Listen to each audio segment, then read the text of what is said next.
I'm going to start with a conversation that I had this week with someone. They had a friend of theirs who inherited a property, and they had it listed for $600,000. Okay, there's two heirs. They're going to split this house. It's a little complicated because one of the I don't know, a niece or nephew or grandson or somebody, some family member has been living in the house for a number of years and just assumes that they own it because they've lived there for a long time. And so they're not exactly cooperating with the sale. And they started listing it at 600,000.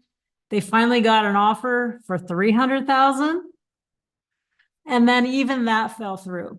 Okay. And this is a house that a little bit of a rural area.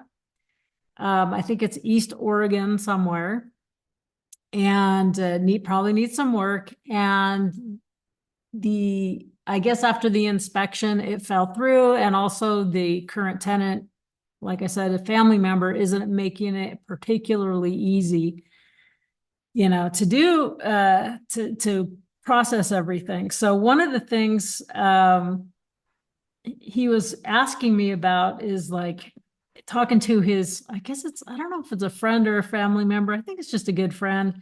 And he's trying to get him to carry paper. So anyway, what do you guys think? But he's telling his friend, hey, you might just have to be, willing to carry paper if there's some things that won't pass inspection or people are weary of the price.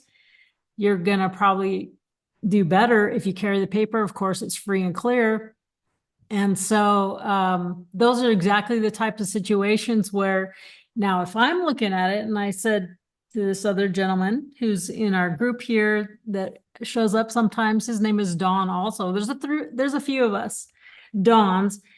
And I said, Don, I would be interested in this from both a property and a paper situation, right? So, now maybe I might not want this particular property, but I would put on the real estate investor hat if I could get really good terms, right? If I could get a good price, a fair price, and well below market terms.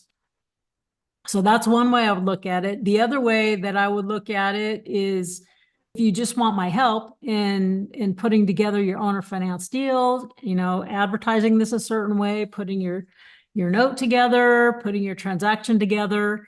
I do have a little product that helps with that when people want to do it yourself, but gosh, I'd be happy to do it, help you put the deal together, make sure, from A to Z, all of that. And then you and your sister decide how much money do we need at closing.